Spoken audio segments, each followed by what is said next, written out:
I am very indecisive. I've always been incapable of making decisions. I remember this one time when I was like 11. I went to buy an ink pen at a local stationery shop and I stood in front of several pens for at least 10 minutes, unable to choose, until the shopkeeper himself chose one for me. That was quite embarrassing, but to be honest, I still struggle to fill in official forms. Too many what-if questions, you know? So I'd like to assume that most of us have fallen victim to this decision paralysis at one point or another, and this taken with a dose of overthinking and a side of lack of confidence can ruin anything. But you know what makes it worse? Regretting that decision afterwards, because it only invalidates the time you put into making that seemingly right decision. And well, I had to buy myself a new computer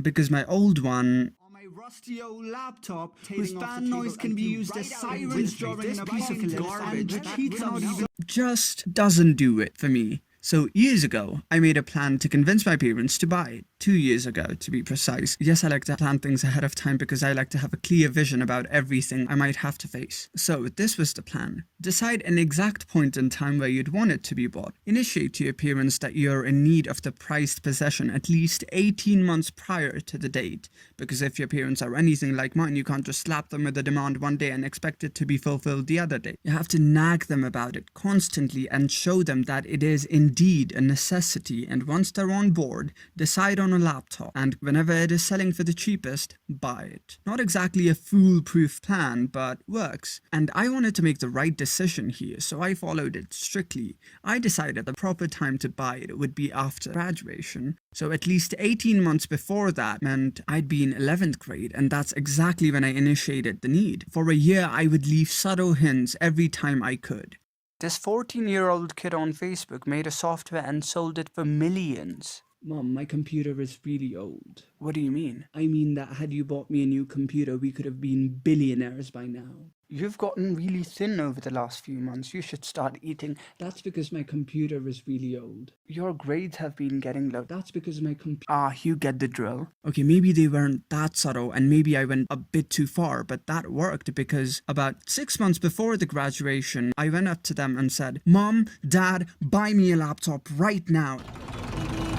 No, but I did go up to them and explained why I needed it right after my graduation, and they agreed. No questions asked. So everything was going according to my plan. Nothing was going to stop me, except an entire global pandemic. Out of everything I'd anticipated, this was not one of them. And lockdown meant money would be tight in our household, but despite that, my parents decided to buy me one anyway. But there's always a but to ruin things, isn't there? The budget was the equivalent of the American $700. I sat down to find the cheapest way to purchase a laptop. That's when I came across my arch enemy who goes by the name of tax. The urge in me to become a naturalized citizen in a country with low tax just grows exponentially day by day. The taxes would increase the price of a product by a huge percent. I found that after going through a couple stores, and I even checked online. So my solution, buy it in a country where it's originally marketed to, and rather than shipping it from there, just have it sent with someone as a part of their luggage. That way I can skip the import taxes and the cost of shipping. And lucky me, my parents linked me up with a cousin of mine who lived in the US. The land of the free, concrete jungles where dreams... Okay, I'll stop. We occasionally texted back and forth, and honestly our conversations were drier than deserts. What can I compare dryness to? The chemistry between the two actors in 50 Shades of Grey, drier than that. But he always got right to the point, and we were in the middle of a global pandemic here. So the people that were coming from there to here were very few in number. But one day, he texted me something along the lines of, I think we should decide on one now, a friend of mine might be coming.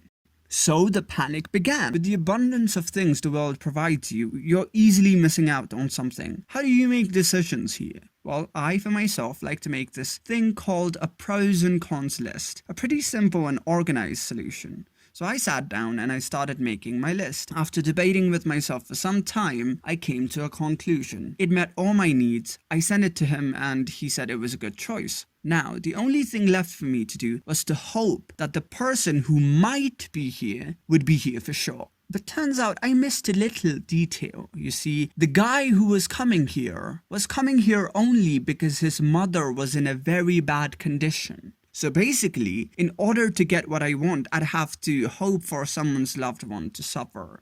This is considered to be an ethical dilemma, right? So I just stopped thinking about it. The laptop was going for 669 for the base model, but after upgrading everything, it hit 860, and I'm like, that's out of budget, but with taxes, it reached 920, and that's way out of budget. But he was kind enough to offer to pay the extra until I could pay him back.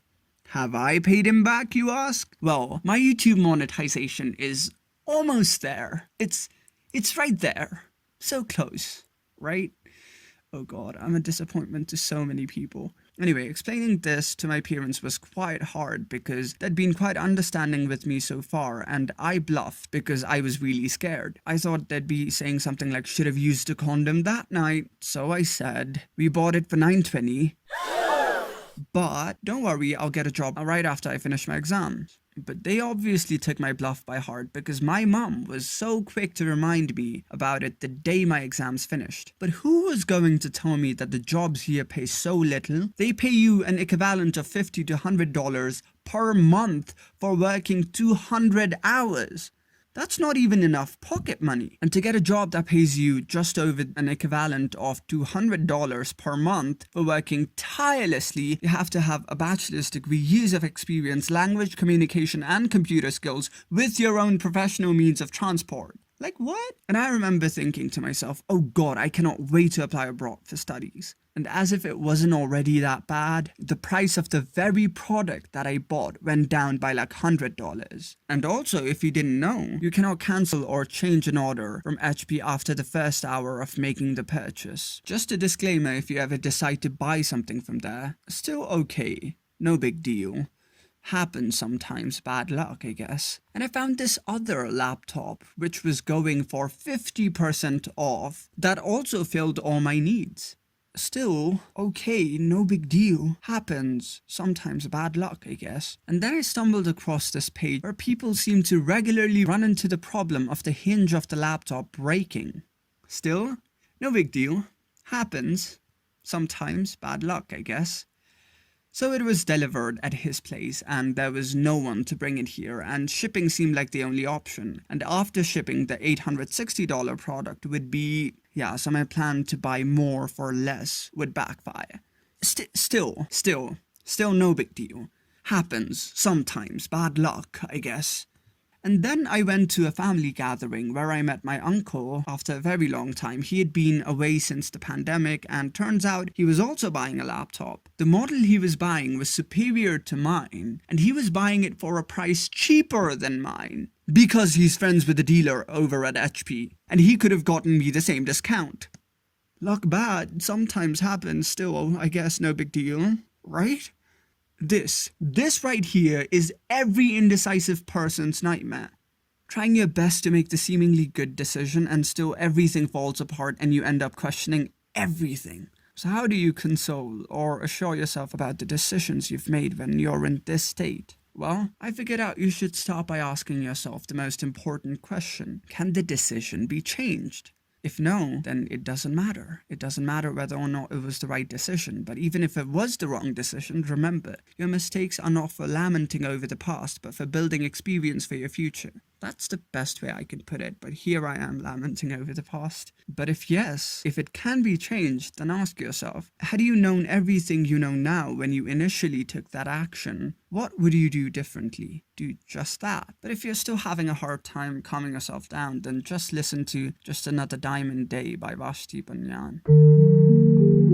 And since mine was a no, and I couldn't change anything about it, and I was having a hard time consoling myself, that's just what I did.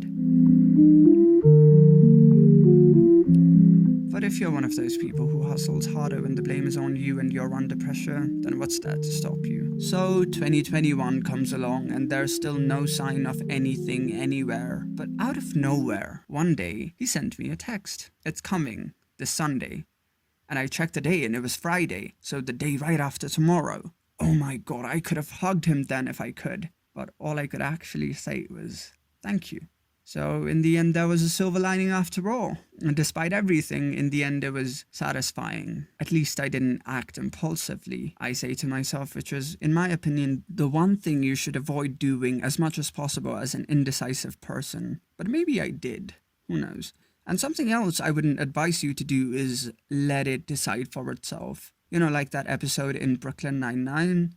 No problem. We can work with that. Yeah, but don't be a cheaty either. Don't overanalyze it. Wait, now that I think about it, I'm basically cheaty, but without the philosophical knowledge. And what is with Michael Shore and his indecisive characters in his shows? Anyways, we are deeply rooted around the fact that more choices means freedom, and freedom means happiness. There are instances like this where we will beat ourselves up for any choice at all, and no matter how free we are, we're not happy. So my advice to myself or anyone watching who's indecisive would be to go with your heart, but let your mind guide you there logically. I don't know if I'm making any sense, and why am I giving advice? Didn't I just not make an overpriced purchase? Well, anyway, here's the review of the laptop.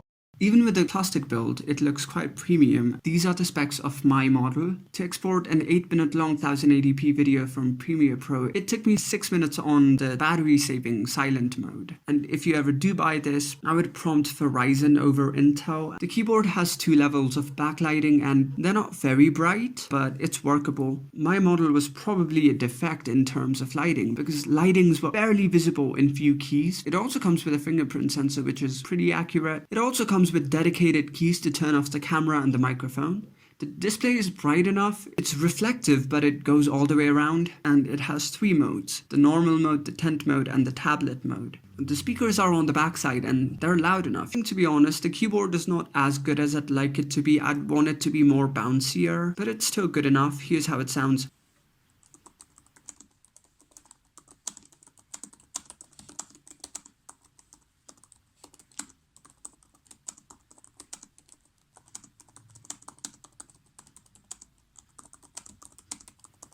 The touchpad is not as glossy as I'd like it to be. Also, there are 2 Type A ports and 1 Type C port, which is not Thunderbolt, and it cannot be used to charge, so it's just there for the sake of being there. And thankfully, there is a headphone jack and also an SD card slot. In terms of port selections, I think it's fairly good. This is a 720p camera, and this is what it looks like with the inbuilt microphone. I should play the guitar to check the sound or something, right? Yeah, but I don't know how to play it. I'm realizing that this video has been more about like my purchase more than indecisiveness, which is its main purpose, since I forgot to mention it in the video. It also comes with a stylus. I cannot lie, I don't like the pen very much. Oh, and I'd also like to show you something I knit for my laptop. This is like a laptop slip I made. It has buttons inside, so you can lock them here, and the very cool thing about this is if this is the slip, and if I turn it inside out, you can still use it by doing this, which is quite a revolutionary technique in my realm. The camera takes a very long time to adjust to the lighting. By the way, I would like to introduce you to something. This is my old computer. It's very heavy, and this is the one I rant about. I've had this ever since I was like 11, and I have such emotional connection to it. Is it weird that I'm so deeply emotionally connected to objects? The first film I ever pirated was here. The first album I listened to was here. The first time I watched porn, and thank you so much for 400 subscribers. Anyways, would you like to see me in a hat? I'll be right back. Ta-da! It's a bucket hat I knit for myself, and this is one I'm knitting for a friend. This is turning out to be way better than this, so I'm thinking of gifting this and keeping this. No, I'm kidding.